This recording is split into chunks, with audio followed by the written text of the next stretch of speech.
Êxodo capítulo 5, a partir do versículo 1.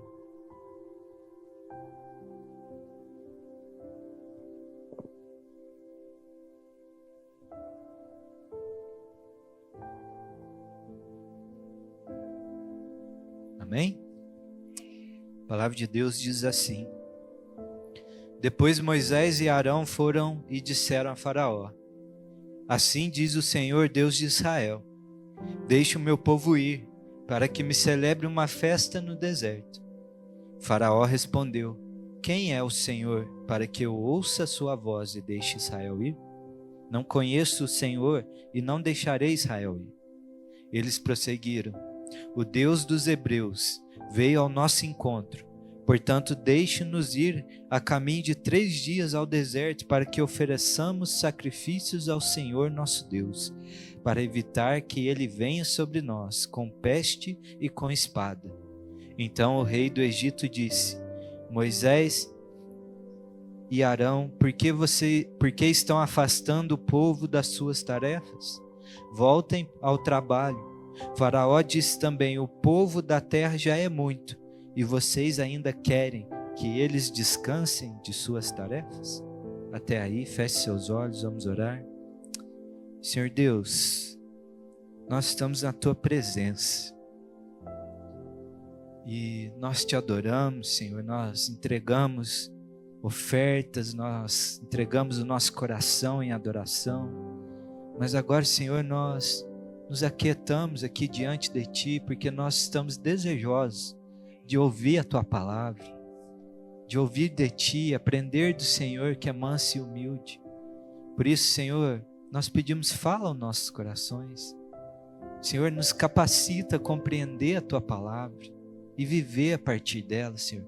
Abre os nossos olhos para que estejamos vigilantes, em alertas, Pai, para alcançarmos a carreira que o Senhor tem nos proposto.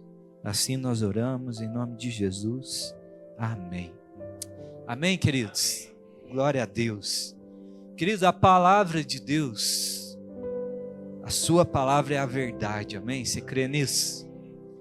A palavra de Deus é a verdade, é essa verdade que nos guia. A palavra de Deus é a revelação do eterno propósito de Deus. Nesse livro que nós consideramos que foi inspirado pelo seu Espírito, contém o eterno propósito de Deus, a ação de Deus em direção à humanidade. Revela o coração de Deus disposto a nos resgatar, trazer para si, nos envolver no ambiente da comunhão do seu amor. Esse livro é a revelação desse plano. A palavra é a nossa regra de fé. É o padrão pelo qual nós conduzimos a nossa vida para alcançar a vontade de Deus para a nossa história. É essa palavra, esse livro. Cada relato aqui contido nesse livro, cada história, cada ensinamento, são apontamentos para princípios que nós devemos ter discernimento e aplicar na nossa vida diária. Nela está revelado o coração de Deus, aquilo que agrada a Deus, aquilo que não agrada. Mas também através dela a gente, até de uma forma secundária e não tão relevante, tão focada assim, nós conseguimos até mesmo ver o coração do inimigo das nossas almas, que é mau, que é perverso, que tem o intento de destruir as nossas vidas. O modo de agir do inimigo das nossas almas é destrutivo, é perverso, que visa arrastar consigo o maior número de pessoas para a destruição. O coração do inimigo das nossas almas, ele não está tão dedicado como muitos pensam para adoração e poder, mas ele está dedicado para a destruição. Ele está dedicado a ferir o coração de Deus através daquilo que Deus ama. E nesse livro nós conseguimos até mesmo ver o coração deste que nos quer tão mal. O mal, ele não tem o poder de criar nada, mas tem a habilidade de distorcer e perverter para destruir. O mal distorce, perverte com um propósito: nos destruir. O mal, ele tem um padrão de ação que tem atuado ao longo da história da humanidade. E nós devemos discernir essa ação, nós temos que ter esse entendimento para compreender aquilo que pode vir sobre as nossas vidas. Por isso que eu comecei essa palavra dizendo que neste livro está contido princípios, apontamentos que nós devemos compreender para a nossa vida. Porque esse livro é a nossa regra de fé. Nosso foco, sabe, que eles não deve estar em querer conhecer esse inimigo. Porque muitos focados em entender nomes, ações, regiões de atuação e sei lá mais o que, se perderam nesse propósito. O nosso foco deve estar em conhecer o nosso Deus, aquele que nos ama, aquele que tem o poder para nos libertar, para nos salvar em tempo oportuno. E no crescimento do conhecimento de quem nosso Deus é, nós iremos derrotar aquele que nos quer tão mal. Diferente do livro, né? Aquele livro famoso, né? A Arte da Guerra, né? Que fala: conheça o seu inimigo. Nós devemos conhecer o nosso Deus. Mas esse mesmo livro que revela quem o nosso Deus é, ele vai falar assim para nós: ó, estejam vigilantes, atentos, porque o diabo anda ao derredor de vocês como um leão, procurando alguém para devorar. Então, o alerta de Deus para nós é, mesmo que nós não devemos estar ali focados em conhecer esse que quer nos destruir, mas ele fala assim: também não seja inocente demais, não seja cafezinho com leite, esteja vigilante, atento, porque tem alguém que te quer mal. Nós precisamos buscar esse relacionamento com Deus. E esse relacionamento com Deus vai nos proporcionar o discernimento e autoridade no tempo necessário. É o relacionamento com Deus que vai nos deixar vigilantes para as ciladas que vêm sobre nós.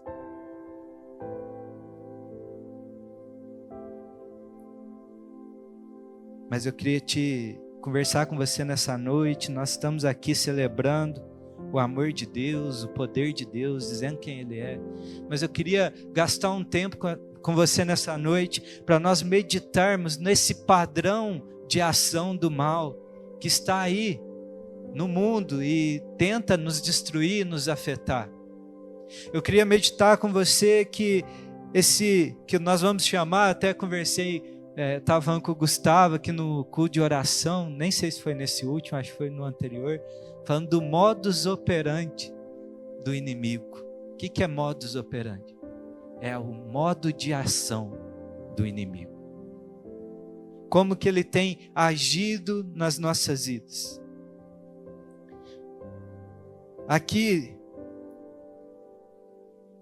nós temos um relato de Deus ouvindo o clamor do seu povo de Israel.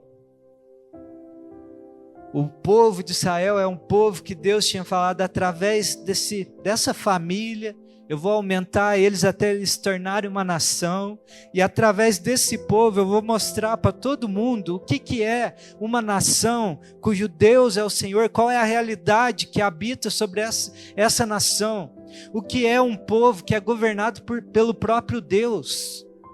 Eu vou levantar esse povo para ser um exemplo, uma luz para o mundo, para que todos olhem para Israel e vejam assim: olha, tem uma nação que Deus Criador é quem governa sobre eles, e eles são felizes, eles são abençoados, eles habitam num ambiente de justiça, de paz, de alegria.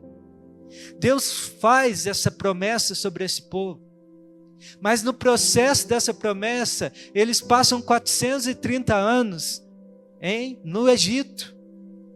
E boa parte desse tempo escravizado sobre um jugo pesado. E nesse texto que nós lemos aqui, Deus ouviu o clamor do seu povo. E diz assim: eu vou lá, vou resgatar eles, eu vou libertar. E ele envia o seu servo Moisés como agente libertador para resgatar o seu povo. Mas no meio desse resgate, vamos chamar assim, existia um rei naquele lugar. E esse rei começa a se opor ao plano de Deus, se opor a esse plano de liberdade, resistir à vontade de Deus sobre o seu povo. Esse rei, esse faraó do Egito, ele se levanta ali e ele se coloca numa posição de opor à vontade de Deus de levar um povo à sua presença, a um lugar de comunhão com ele. Quando Moisés chega para aquele rei e fala assim: olha, Deus, nos deixe ir celebrar uma festa ao nosso Deus, nos deixe ir sacrificar ao nosso Deus, nos deixe ir cultuar a Deus, nos deixe ir exercer um lugar de relacionamento com Deus. Aquele homem se levanta para impedi-los de acessar esse lugar de culto e comunhão com Deus. A partir do conhecimento da vontade do povo de ir cultuar a Deus, Faraó começa a desenvolver um modo de agir para impedir que isso acontecesse. Esses acontecimentos aqui, queridos, são uma figura para nós hoje. Porque o apóstolo Paulo vai dizer que todos os acontecimentos aqui são como uma sombra, uma figura daquilo que há de ser revelado. Esses acontecimentos aqui que está envolvendo o povo de Israel é uma figura do plano salvador de Deus para mim e para a sua vida. O mesmo processo que o povo de Israel passou é o mesmo que aconteceu na minha e na sua história, se nós estamos em Cristo Jesus. Deus enviou o seu Filho amado ao mundo para nos libertar de uma escravidão do pecado e nos levar para a terra da sua promessa, para o reino da sua maravilhosa luz. É isso que Cristo fez na minha e na sua vida, e pode, se ainda não fez, Ele pode fazer. É assim como Faraó ocupa um lugar de oposição à vontade de Deus, da mesma forma o inimigo das nossas almas se coloca num lugar de oposição à vontade de Deus, de nos resgatar, de nos libertar, de nos impedir de acessar um lugar da promessa de Deus, querido. Se esses acontecimentos é uma figura da batalha pelo nosso coração, nós devemos voltar ao nosso entendimento para compreender qual que é o modo de agir do inimigo das nossas almas? Qual que é o modus operandi do nosso inimigo? E é sobre isso que eu quero falar com você nessa noite. Porque Deus nos chamou para caminhar na sua presença, para sermos inseridos no seu reino e desfrutarmos de toda a vida e vida em abundância que está disponível na sua presença. E há uma pessoa, um ser, melhor dizendo, muito interessado de nos impedir de acessar esse lugar. E aí eu quero falar com você, qual tem sido o modus operandi do nosso inimigo. E aí a primeira coisa que eu aprendo quando nós vamos decorrendo aí a história de Israel, é que quando Moisés pede, olha, deixa o povo ir para um lugar de comunhão com Deus, e ele impede, começa um modo de agir do inimigo para que o povo desistisse desse propósito. E o primeiro modo de agir dele é que ele gera um ambiente de sobrecarga no povo. Abre comigo aí no versículo 6 desse mesmo capítulo. Olha o que o texto vai dizer. Naquele mesmo dia, ele não perdeu tempo, perdeu não? Naquele mesmo dia, Faraó deu uma ordem aos feitores do povo e aos seus capatazes, dizendo: Daqui em diante, não forneçam mais palha ao povo, para fazer tijolos como antes, que eles mesmos ajuntem para si a palha. Mas exijam deles a mesma quantidade de tijolos que antes faziam. Não diminuam a cota. Eles estão desocupados e por isso gritam: vamos e sacrifiquemos ao nosso Deus. Imponham mais serviços a esses homens, para que se mantenham ocupados e não deem ouvidos a palavras mentirosas. Naquele mesmo instante, a ordem de Faraó, uma figura do inimigo das nossas almas, aumenta a sobrecarga de trabalho sobre esse povo, que estão muito desocupados, estão pensando demais em adorar a Deus. Ele inverteu aqui aquele ditado que fala, né? Mente vazia, oficina. Aqui ele está falando, esse povo está com muito tempo livre para pensar em Deus. Aumenta o trabalho deles. Uma das formas que o inimigo age para nos impedir de caminhar em direção a Deus é aumentar a sobrecarga sobre as nossas vidas, pôr mais fardos sobre a nossa história, aumentar a pressão ao nosso redor, para que nós possamos desistir desse propósito de estar com Deus. Ele nos pressiona de todos os lados. É interessante que ele vai dizer aí: imponham mais serviço a esses homens, para que eles mantenham ocupados e não deem ouvidos ao que ele considerava ser mentira. Quantas vezes as sobrecargas vêm sobre as nossas vidas, nos impedindo de ir mais fundo no relacionamento com Deus. Quando nós decidimos caminhar em direção a Deus, quando nós decidimos nos entregar mais, começa a aumentar as pressões, as dificuldades, as lutas, as oposições, para nos fazer desistir desse propósito. Todas as vezes que nós nos dispomos, as pressões aumentam ao nosso redor. Essas pressões podem vir do nosso próprio trabalho, literalmente. As cargas de trabalho aumentam, as horas extras, os conflitos dentro do trabalho, problemas que precisam ser resolvidos, dificuldades de relacionamento, aqueles imprevistos que surgem do nada, que nunca aconteceu antes, começa a surgir, borbulhar. Teu chefe começa a olhar para você de uma forma diferente, cobrar coisas que não cobrava antes. Sobrecargas, pesos.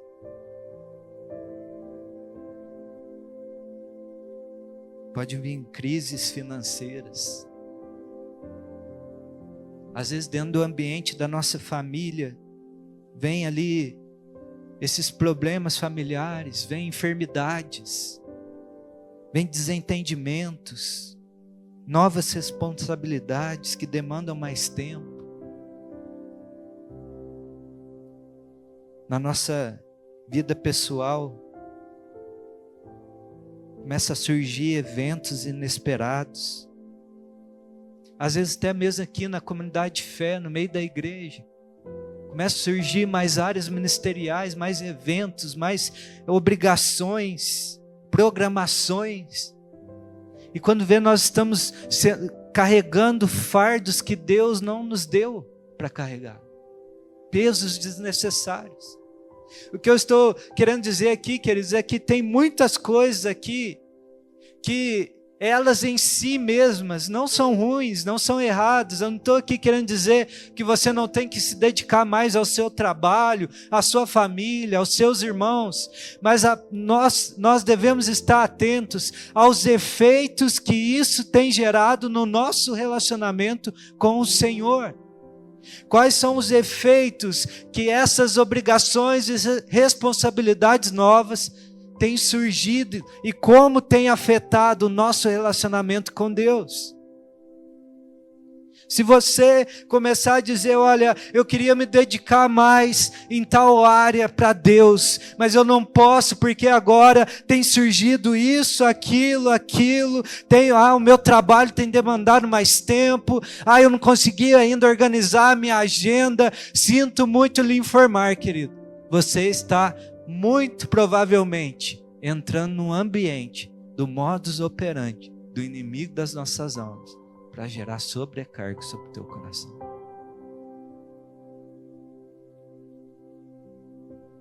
Quando nós decidimos a corresponder ao chamado de Deus para estarmos com Ele, Ele vai vir nos sobrecarregar, queridos. E a gente tem que estar atento a isso. Tem que ter discernimento. Ele vai enviar os seus servos para nos pressionar. No versículo 13 aí vai dizer que os feitores pressionavam o povo de Israel para que eles mantivessem a mesma produção que eles tinham antes, quando eles tinham fornecimento de palha, ao ponto de açoitá-los, espancá-los.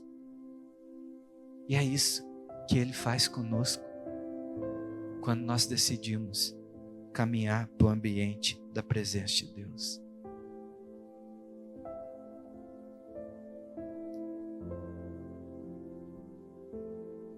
E às vezes a gente falando assim, você pode falar assim: mãe, então eu não quero isso aí para minha vida não. Se eu decido buscar a Deus e é isso que acontece, estou fora. Mas eu queria te lembrar que essa sobrecarga é um impedimento colocado sobre a tua vida para te fazer desistir de uma vida e vida em abundância, da boa, perfeita e agradável vontade de Deus.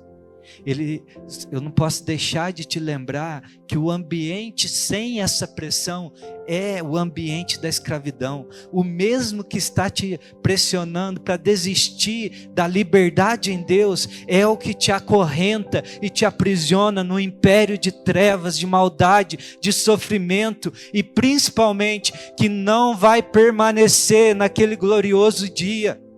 Então as leves e momentâneas tribulações, as sobrecargas e os pesos, nós vamos triunfar na presença de Deus, com a graça dele sobre as nossas vidas, para alcançar o cumprimento da promessa que ele já falou, porque aquele que falou, ele é fiel para cumprir. O mesmo que não abandonou Israel aprisionado no Egito é o mesmo Deus que está sobre a minha e a sua vida, querido. E Ele tem poder para te libertar, tirar os fardos e te conduzir para um ambiente agradável, cheio de vida, o ambiente do seu amor.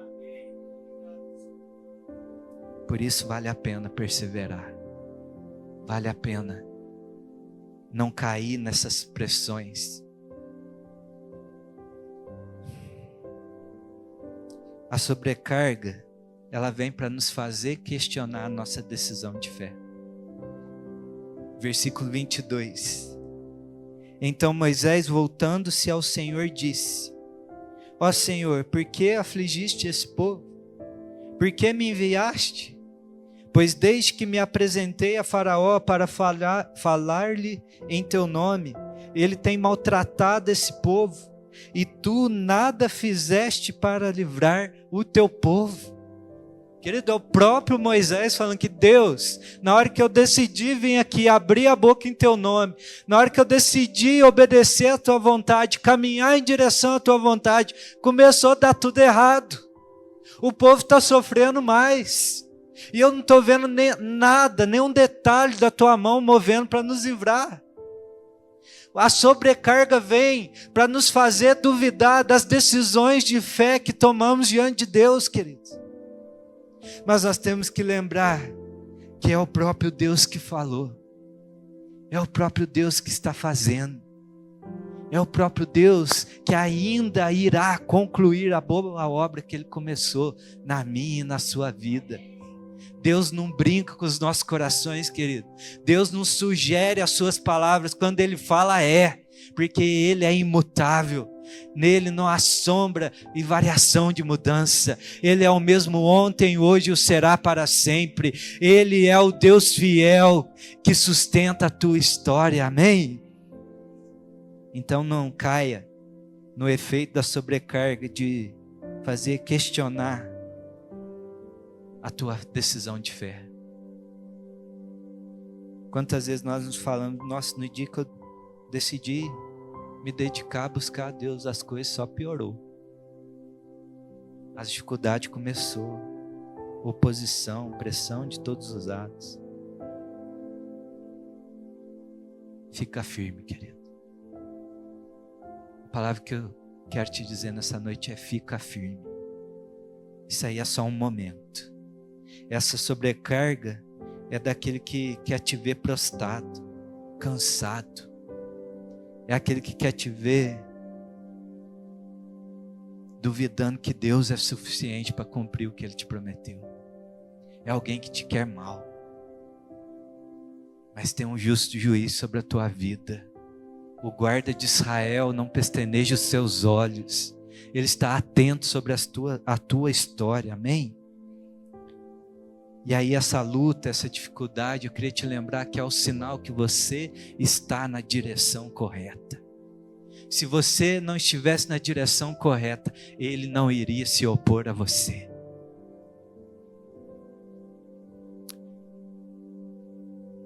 Outro intento da sobrecarga é que ela vem para gerar fadiga.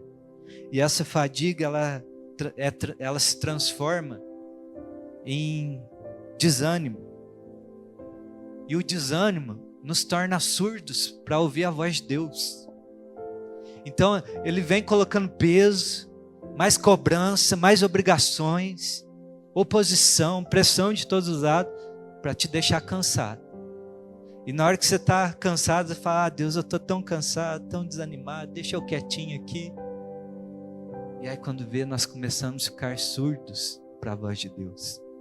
No versículo 6, na hora que Moisés dá esse desabafo com Deus aí, Deus vai lembrar Moisés. Fala assim: deixa eu te lembrar do que eu te mandei fazer aí. O que é o meu propósito? E aí Deus diz assim: diga aos filhos de Israel: eu sou o Senhor. Vou tirá-los dos trabalhos pesados no Egito. Vou livrá-los da escravidão. Vou resgatar vocês com o braço estendido e com grandes manifestações de juízo. Eu os tomarei por meu povo e serei o seu Deus, e vocês saberão que eu sou o Senhor, o seu Deus, que os tiro dos trabalhos pesados do Egito. Eu os levarei para a terra que jurei dar a Abraão, Isaque e Jacó. Darei essa terra a vocês como herança. Eu sou o Senhor. Amém? Que palavra maravilhosa, não é? Deus falou: você está aí sobrecarregado, está aí pesado, mas deixa eu te lembrar, eu sou Deus, é eu que determino e eu vou resgatar vocês. Só que aí o efeito, querido, da sobrecarga, o texto vai dizer aí no versículo 9, que Moisés vai e diz isso ao povo. Mas aí o texto vai dizer no versículo 9, desse modo Moisés falou aos filhos de Israel, mas eles não deram ouvidos a Moisés, por causa da angústia de espírito e da dura escravidão. Ou seja, vem uma promessa dessa maravilhosa sobre eles, Deus lembrando quem Ele é, e eles não deram ouvidos, porque a pressão, a angústia, a dura escravidão os estava tornando surdos para a voz de Deus. Por isso eu queria te lembrar hoje que as pressões, elas nos distraem das verdades ditas por Deus, querido. Por isso eu queria te encorajar nessa noite a mais uma vez decidir, confiar, ouvir o que Deus está falando sobre a tua vida, se apegar ao que Ele está dizendo e não abrir mão dessa verdade, porque Ele é fiel para cumprir o que Ele prometeu. Não deixe as pressões te distrair daquilo que Deus já tem falado sobre a sua vida, querido, porque Ele vai cumprir. Ele não falhou com o povo de Israel, Ele não vai falhar conosco, querido. Deus está nos convocando para vir até Ele. Mateus 11, 28, o Senhor Jesus dizendo: venham a mim, todos que estão cansados e sobrecarregados, e eu os aliviarei. Tomem sobre vocês o meu jugo e aprendam de mim, porque sou manso e humilde de coração, e vocês acharão descanso para a sua alma, porque o meu jugo é suave e o meu fardo é leve. O modus operandi do nosso inimigo é joga peso, sobrecarga sobre esse povo, para eles desistir de ir até Deus. E Deus está falando para nós, se você está cansado, está sobrecarregado, vem até mim, que você vai encontrar descanso.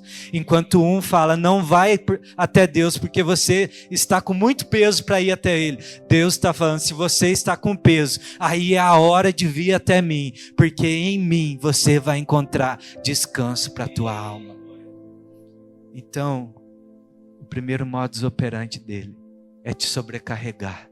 Então fica atento. E quando a sobrecarga vir, nós vamos diante do nosso Senhor e falar, Senhor, vamos trocar os fardos, porque o Senhor é mais forte que eu para carregar isso que eu estou carregando. Amém? O segundo ambiente que ele cria para nos impedir de acessar esse lugar de comunhão com Deus é um ambiente de estagnação. Vai comigo aí em Êxodo 8. Avança um pouquinho aí na história. Êxodo 8, 20. O Senhor disse a Moisés, levante-se de manhã cedo e apresente-se a Faraó. Eis que ele sairá às águas. Diga-lhe, assim diz o Senhor, deixe o meu povo ir, para que me adore. Ou seja, Deus está falando, deixa esse povo ir até a minha presença, para me adorar. E aí nós sabemos que ele é teimoso, não deixa. Vem as pragas sobre o Egito.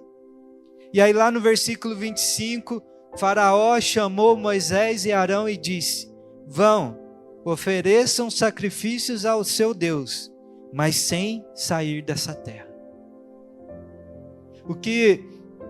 O segundo modo de agir do nosso inimigo é gerar um ambiente que nos deixa estagnados na nossa vida espiritual. Em outras palavras, o Faraó estava dizendo, olha, você pode até adorar a Deus, mas sem sair desse ambiente de escravidão. Sem deixar um lugar que te escraviza. Você pode até cultuar, mas sem mudar de posição.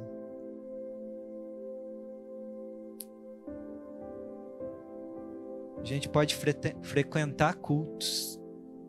A gente pode vir para a igreja, mas sem estar convertido ao Deus da igreja.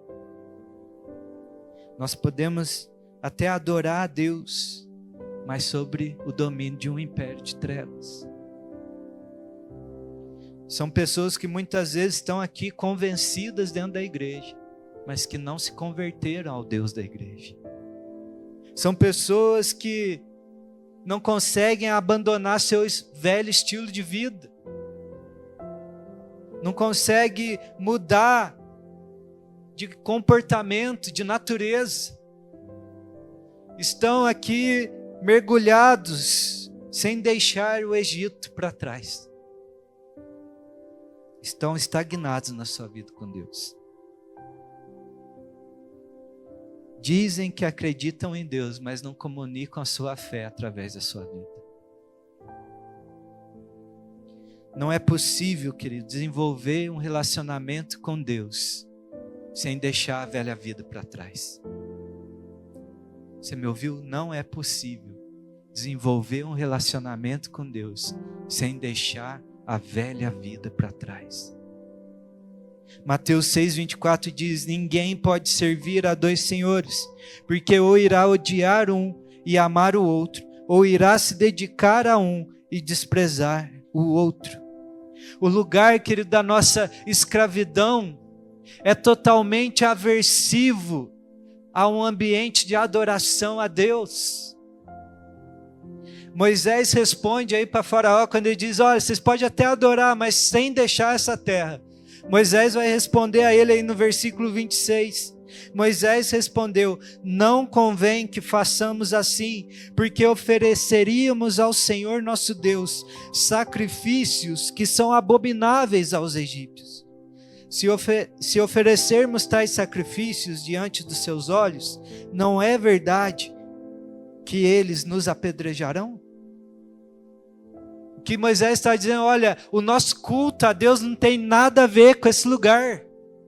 Na hora que nós começarmos a servir a Deus aqui no meio de vocês, vocês vão se levantar contra nós. Porque é impossível ter uma comunhão entre trevas e luz. É impossível adorar a Deus estando escravizado no pecado. A vida com Deus é repulsiva, é loucura diante desse presente século, querido.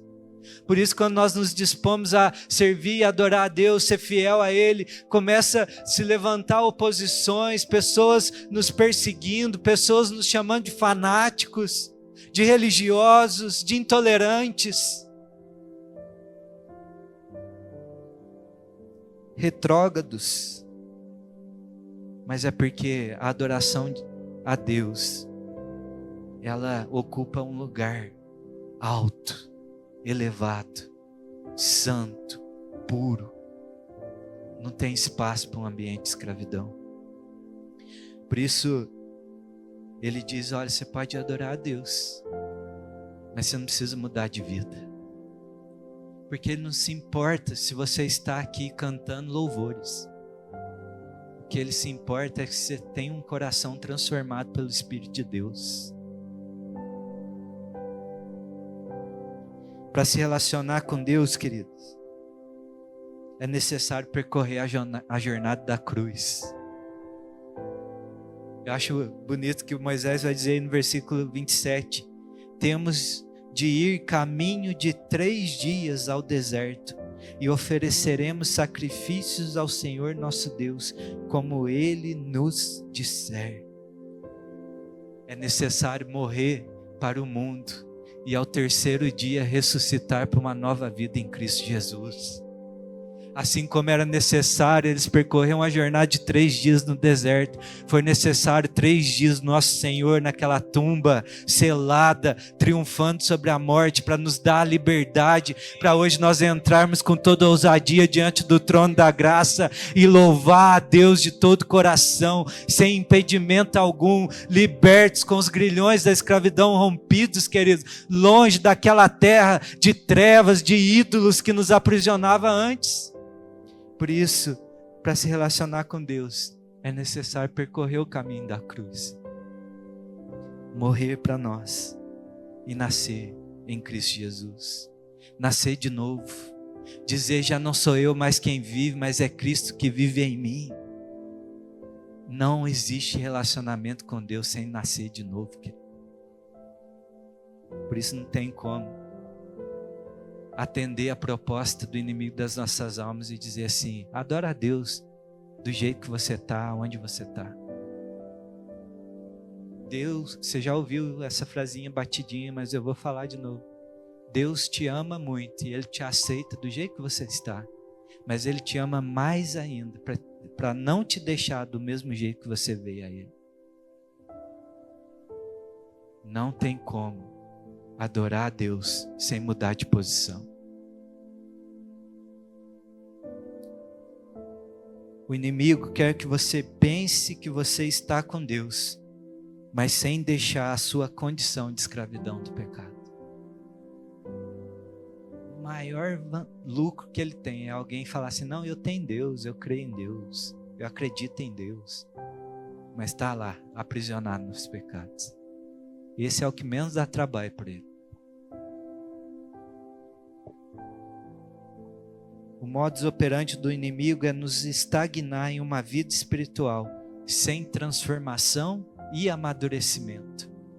Porque ele tenta de todo meio te deixar nessa posição de escravo. Quando ele vê que não vai ter jeito mesmo, você está se movendo para o lado de Deus, ele fala assim agora, ó, versículo 28. Então o faraó disse, eu os deixarei ir, para que ofereçam sacrifícios ao Senhor seu Deus no deserto. Só que vocês não devem ir muito longe. E orem por mim ainda, pediu até oração. Olha o que ele está falando. Olha, eu deixo até vocês dar um passinho para o lado de Deus, mas não vai muito não. Não se entrega muito não. Não chega muito perto não. Tá bom, só vai na igreja, mas você não precisa se entregar por completo. É a estagnação.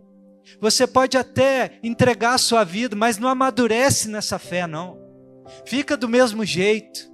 Tá bom, Você já cumpriu o protocolo, você já desceu nas águas, você já repetiu aquela oração, falando: olha, eu entrego a minha vida ao Senhor, te recebo como Senhor e Salvador da minha vida. Ó, beleza, cumpriu o protocolo. Mas não vai muito longe, não. Não amadurece, não desenvolve. A pior condição para alguém que se diz crente em Cristo é alguém que não se desenvolveu na fé, que é um convencido dentro da igreja. E aí eu queria te perguntar nessa noite, com muito amor no meu coração, de verdade: mas quantos anos mais vai passar e nós vamos estar aqui nas mesmas falas, nos mesmos pecados, nos mesmos tipos de comportamento? Quantos anos vão passar mais e nós vamos estar na mesma posição, no mesmo nível de fé e relacionamento com Deus? Queridos, você está mergulhado no ambiente do modus operandi do inimigo, que é ficar estagnado na fé, enfrentando as mesmas coisinhas de sempre, sem perspectiva de mudar, porque você decidiu não ir muito longe e está orando para o outro.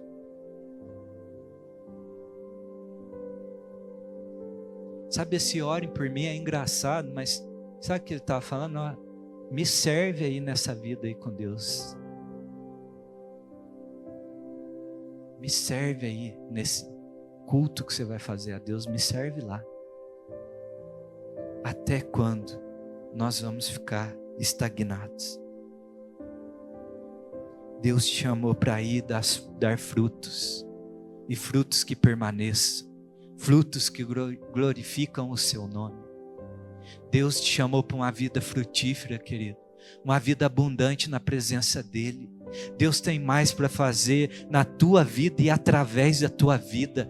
Anseie mais em Deus. Fala: Deus, eu vou percorrer 3 dias, 40 dias, seja a jornada que for, mas eu vou acessar o lugar da tua vontade para a minha história. Eu não vou ficar aqui estagnado numa vida sem decisão, falando que até te conhece, mas não entrega a vida. Ah, Senhor, eu vou ficar aqui, mas eu não vou mudar, eu não vou transformar. Não, a partir de hoje eu decido deixar a minha velha vida para trás, prosseguir para o alvo, até alcançar o prêmio da minha soberana vocação, até ver Cristo Jesus na sua glória, estar à direita dele, ouvir ele, ter o privilégio de ver o Rei dos Reis, Senhor dos Senhores, me chamar pelo meu nome, dizer: vem, bendito do meu Pai, entra na tua herança, servo bom e fiel. É isso que nós buscamos, queridos. Por isso, sai dessa estagnação, não deixa o diabo te prender, não deixa ele te envolver nessas mentiras,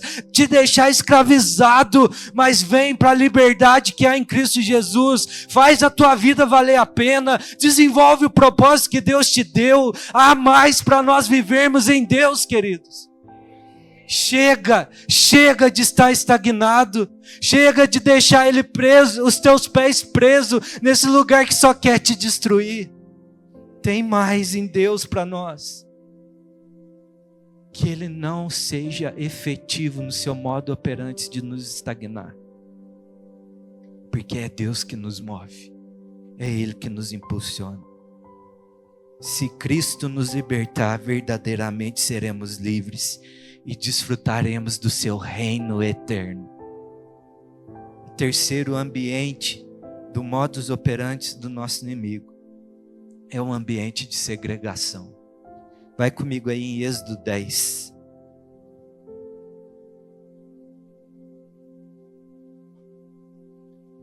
Êxodo 10, versículo 3.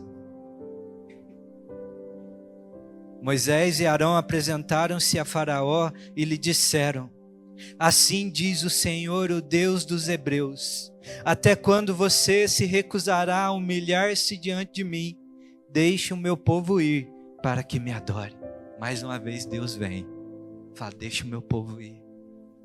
Sabe aquele, quando tem um que é mais bom de briga, pro outro e fala assim: rapaz,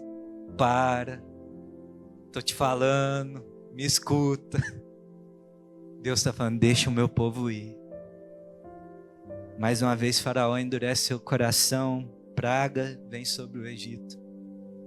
E aí no versículo 8, então Moisés e Arão foram conduzidos à presença de Faraó, e ele lhes disse, vão e adorem o Senhor, o seu Deus, mas eu gostaria de saber quem são os que irão. Moisés respondeu, iremos com os nossos jovens, com os nossos velhos, com os nossos filhos e com nossas filhas, com os nossos rebanhos e com os nossos gados. Iremos porque temos de celebrar uma festa ao Senhor. Então Faraó disse, que o Senhor esteja de fato com vocês, se eu permitir que vocês saiam e levem junto as crianças. Vejam, vocês têm más intenções, mas não é assim que vai ser. Vão somente vocês, os homens, e adorem o Senhor, pois é isso o que vocês estão pedindo. Quando nós rompemos a estagnação, nós vamos amadurecer na nossa fé e afetar, e Ele vai tentar afetar a manifestação da nossa fé, que é expressa através da unidade no nosso meio. Presta atenção nisso. Quando você decide sair do ambiente de escravidão, de estagnação, aí a tua fé começa a ser manifesta, expressa, através da unidade da igreja, a unidade de gerações em concordância. E aí o modus operandi dele é vir e tentar trazer separação no meio do povo de Deus. Sozinhos nós morremos, mas juntos a gente cresce e desenvolve. Há poder na unidade no meio do povo de Deus, gente. Há poder na concordância da igreja. Quando todas as gerações estiverem num propósito, a igreja vai se tornar gloriosa e poderosa nessa terra. A segregação de gerações visa impedir que o culto do Senhor se perpetue. Eu não sei se você prestou atenção, mas aí fala a lista de todo mundo que ia. E ele fala assim, capaz mesmo que eu vou deixar as crianças irem com você. Se você tem um pouquinho de discernimento fora da narrativa aí do mundo, qual é o modo de agir hoje? Qual é o alvo? São as gerações pequenas aqui, ó, que está aqui agora na salinha. É essas gerações que são um alvo de ataque da mentalidade desse presente século. Mas o modus operandi dele é mais ambicioso ainda. É segregar gerações. Fala assim, não, as crianças ficam, só os homens. Ou seja, mulher, idoso, jovens, tudo ficava. Essa palavra homem era homem com maturidade. Ao ver as pessoas dispostas a caminhar em direção a Deus, haverá uma ação para impedir que as gerações ao redor sigam o mesmo caminho. Tá bom, eu não consigo te impedir de te servir a Deus, mas eu vou impedir a tua família, vou impedir os teus filhos, vou impedir quem a tua vida pode tocar, qual geração a tua vida pode tocar. Você pode se entregar a Deus, mas o restante da sua casa vai permanecer no Egito. Esse é o coração dele. Então Faraó disse, que o Senhor esteja de fato com vocês, se eu permitir que vocês saiam e levem juntos as crianças. Vão só os homens. A palavra de Deus diz o seguinte, uma geração contará a outra geração dos grandes feitos do Senhor. A palavra de Deus diz lá em Joel 2:28, e como nós aguardamos o cumprimento dessa promessa em toda a sua plenitude. Joel 2:28 diz que a igreja gloriosa de Deus, nos últimos dias, será marcada por um ambiente de concordância entre gerações. Um mover do Espírito Santo tocando cada geração, das crianças aos anciãos, todos cheios do Espírito Santo, manifestando a glória de Deus nessa terra, queridos. Por isso que ele está falando aqui, olha, vocês podem até servir a Deus, mas nós vamos separar essas faixas etárias aí. Joel 2,28 diz: e acontecerá depois disso, que derramarei o meu espírito sobre toda a humanidade. Os filhos e as filhas de vocês profetizarão, os seus velhos sonharão, e os seus jovens terão visões. Até sobre os servos e sobre as servas derramarei do meu espírito naqueles dias. Essa é a vontade de Deus para nós como igreja. Por isso, nós temos que tomar muito cuidado entre instruir as crianças e privar as crianças do culto. Existe uma diferença entre instruir a criança. Olha, filho, aqui agora é um ambiente para a gente adorar a Deus. Nós estamos aqui porque o Deus é o nosso Salvador e nós temos que cultuar Ele e ensinar como o culto funciona. Com decência, com ordem, com temor, com reverência. Isso é ensinamento, ensina a criança no caminho que ela deve andar. Mas é diferente de privar a criança do ambiente de adoração a Deus. Porque o modus operandi do nosso inimigo é segregar gerações. Nós não separamos as crianças aqui na salinha para elas não atrapalhar a gente que está ouvindo a palavra aqui. Nós estamos lá ministrando a elas a palavra de Deus numa linguagem que elas conseguem compreender melhor. Amém ou não amém? Então nós temos que orar pelas nossas irmãs que estão servindo no ministério infantil, para que Deus as use poderosamente com seu Espírito. Que essa salinha aqui seja tomada pelo Espírito Santo de Deus. Que essas crianças sejam batizadas pelo Espírito Santo ainda na infância. João Batista foi batizado pelo Espírito Santo no ventre, bebê. Então elas podem ser cheias do Espírito, amém? Porque Joel 2,28 virá sobre nós. Eu creio nisso. Porque é Deus que falou. Então é uma geração em concordância, alinhada, vamos servir e adorar a Deus. Jovens cheios do Espírito Santo, jovens que não se rendem à mentalidade desse presente século, jovens que encontraram prazer no seu Deus, jovens que são fortes para vencer o maligno, uma juventude ousada, cheia do Espírito Santo para pregar o Evangelho. Gente, nesse fim de semana tinha 5 estádios no nosso país, 5 estádios cheios de jovens, adultos, anciãos, adorando a Deus e falando: Senhor, eis-nos aqui para te servir, para te adorar, para proclamar o Evangelho. Esse mesmo anseio tem que estar no nosso coração, e a gente está aí entregando a nossa vidinha para essa mediocridade de fé, né? Como Esaú trocando o direito da primogenitura por um prato de lentilhas para saciar uma fome momentânea. Acorda para a vida, Deus está te oferecendo muito mais. Sabe, você pode ser um instrumento de Deus para curar pessoas, para libertar pessoas, para mudar vidas. E a gente tá aí segregando gerações, cada um no seu canto, se contentando com a Netflix, com o namoradinho, se contentando com o que esse mundo pode nos oferecer, achando que não tem amanhã. Queridos, Deus tem mais para nós.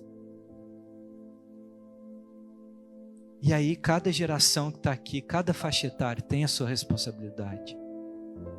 Sabe, eu estou falando isso com amor mesmo. Cada um que tem a sua responsabilidade, porque é no ambiente da nossa concordância, no mesmo propósito, que Deus vai manifestar o seu poder. Por isso tem esse fedorento aqui, tão interessado em nos separar, falando assim: ó, vai só um grupo, o resto fica. Ninguém vai ficar para trás. todos vão servir a Deus, todos vão adorar a Ele na beleza da sua santidade. É inegociável deixar uma geração para trás, amém? Então eu queria te perguntar, qual geração Deus vai te confiar para você cuidar? Para você falar, não, essa geração vai comigo, eu vou levar ela a Deus. Por fim, está quase. O quarto e último ambiente do modus operandi do nosso inimigo é um ambiente de parcialidade.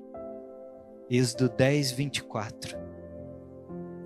Na hora que ele vê então que nenhuma geração pode ficar para trás, aí ele vai dizer assim: então Faraó chamou Moisés e lhe disse: vão e adorem o Senhor, fiquem somente os seus rebanhos e o seu gado, as crianças podem ir com vocês. Aí fala, tá, eu não consigo segurar as pessoas, eu vou segurar os recursos, vou segurar as riquezas, vou segurar parte da sua vida comigo.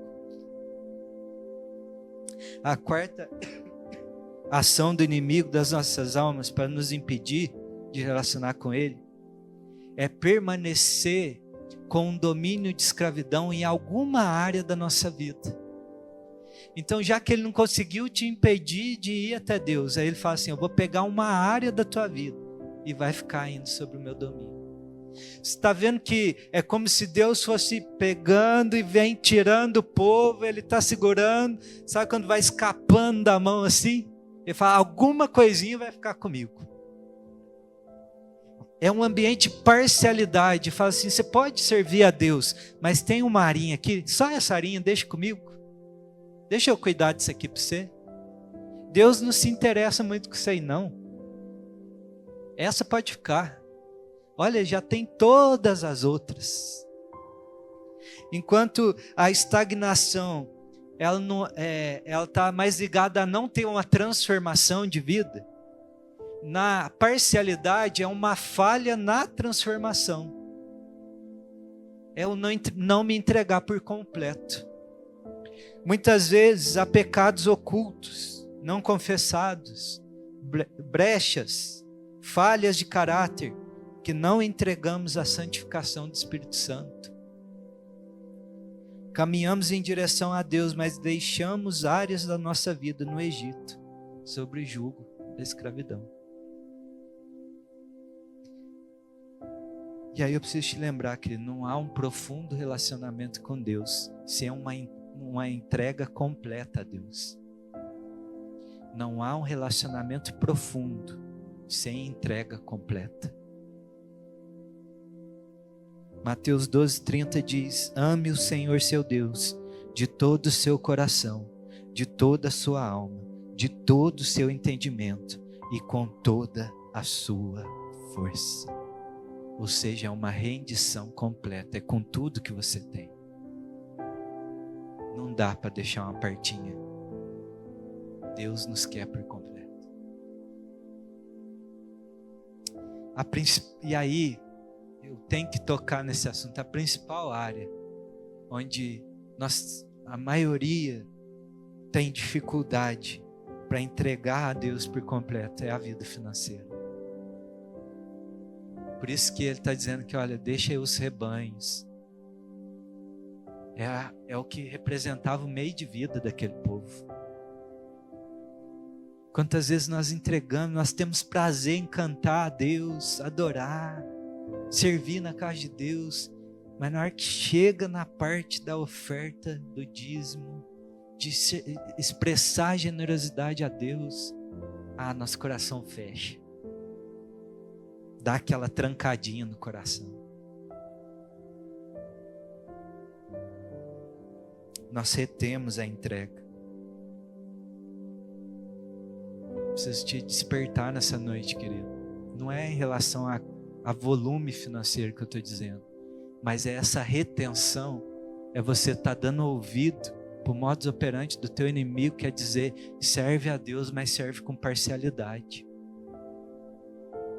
Serve a Deus, mas você não precisa entregar tudo. Deus, o Senhor tem a minha vida, o Senhor só não tem a minha conta bancária. É parcialidade. E aí eu preciso te lembrar que o Senhor Jesus, Ele não nos alugou por um determinado tempo. Ele nos comprou e comprou por inteiro, para viver com Ele. Ele deu o seu sangue naquela cruz e Ele nos adquiriu com alto preço. O preço mais elevado que existe em toda a criação foi pago pela minha e pela sua vida. Não foi um aluguel não, querido. Não foi por uma parte de tempo. Ou o Senhor Jesus falou assim, me dá a metade do Samuel, a outra metade não precisa. Ele nos comprou por completo. Ele comprou todas as áreas da nossa vida. Quando nós dizemos, Cristo, Tu és o Senhor da minha vida. Sabe o que você está dizendo, em outras palavras? O Senhor é o dono da minha vida. Eu pertenço ao Senhor. Se nós pertencemos a Ele, tudo que nós carregamos já é dele. É loucura reter. É loucura esconder partes. Tudo pertence ao Senhor. Agir na parcialidade de coração diante de Deus. O Senhor tem tudo da minha vida. O Senhor tem que ter tudo da nossa vida. Vão e adorem o Senhor, fique somente o rebanho e o seu gado, as crianças podem ir com vocês. Moisés respondeu no versículo 25, então você teria de nos providenciar os animais para os sacrifícios e holocaustos que queremos oferecer ao Senhor nosso Deus. Aqui Faraó diz, olha, retém aí parte, vocês podem ir, mas não vai adorar a Deus inteiramente, fica uma partezinha comigo. E aí Moisés está nos dando aqui outro princípio. Quando nós servimos a Deus com parcialidade, nós estamos dizendo assim, que o inimigo das nossas almas é que determina como nós vamos adorar a Deus. Porque ele está dizendo aqui, se nós deixássemos os nossos rebanhos com você, você teria que nos dar os animais necessários para cultuarmos a Deus. Você teria que nos dar a direção, a forma de como nós vamos servir a Deus lá. Eu não sei se você está entendendo, mas cada vez que nós retemos uma parte da nossa vida, nós não deixamos Deus tocar, deixamos no Egito, nós estamos dizendo, diabo, a partir de agora, você tem autoridade sobre essa área, você determina como eu sirvo a Deus aqui. Ele está falando, você pode ir no caminho que Deus te apontou, mas eu vou determinar como é o teu culto lá. Pode ir, mas os teus dons, as tuas vocações ficam comigo. Pode ir, mas as riquezas que eu confiei na tua mão ficam comigo. Pode ir, mas os bens que Deus te deu ficam comigo. É assim que vocês querem adorar a Deus? Não se entrega à parcialidade, mas toma uma resolução hoje na tua vida e diz, Senhor, o Senhor vai reinar sobre todas as áreas da minha vida. Eu confesso as dificuldades que eu estou tendo nessa área. Senhor, eu tenho dificuldade de te adorar através de uma oferta, de um dízimo. Eu tenho dificuldade, Senhor, de abandonar certo pecado que eu cometo lá em secreto. Senhor, eu tenho essa dificuldade. Confessa isso diante de Deus e Ele vai te libertar dessas amarras, queridos. Ele vai te dar força, Ele vai te capacitar, porque Ele já pagou um preço para te fazer livre. Nele nós já somos livres. É só você se apropriar dessa verdade hoje. Porque se o Filho nos libertar, verdadeiramente seremos livres. Ele já te libertou. Basta você agora deixar. Se entrega por completo a Deus, sem parcialidade. Romanos 12:1 diz, portanto, irmãos, pelas misericórdias de Deus, peço que ofereçam o seu corpo como um sacrifício vivo, santo e agradável a Deus. Este é o culto racional de vocês. E não vivam conforme os padrões deste mundo, mas deixe que Deus os transforme pela renovação da mente, para que possam experimentar a boa, perfeita e agradável vontade de Deus. Paulo está dizendo, entrega tudo.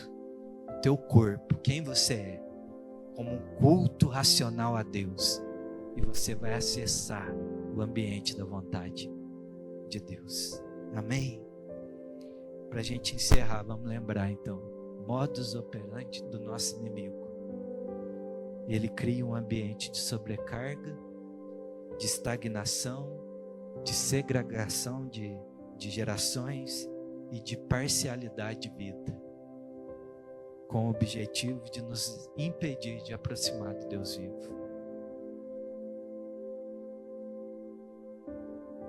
Esse é o modo dele de agir. Então que você esteja vigilante, não cai nessa cilada, não dá ouvido para isso, porque eu preciso te lembrar que há um Deus no céu que decidiu nos libertar desse ambiente aqui, desse ambiente gerado pelo nosso inimigo. Há um Deus no céu que já enviou o seu Filho a esse mundo para nos resgatar dessa condição. Há um Deus no céu que nos ama tanto, que olhou para a condição da humanidade e falou: eu não vou deixar eles permanecer dessa forma. Há um Deus no céu que pode mudar e transformar as nossas vidas, que está nos chamando para o ambiente da sua presença, para o ambiente da sua habitação.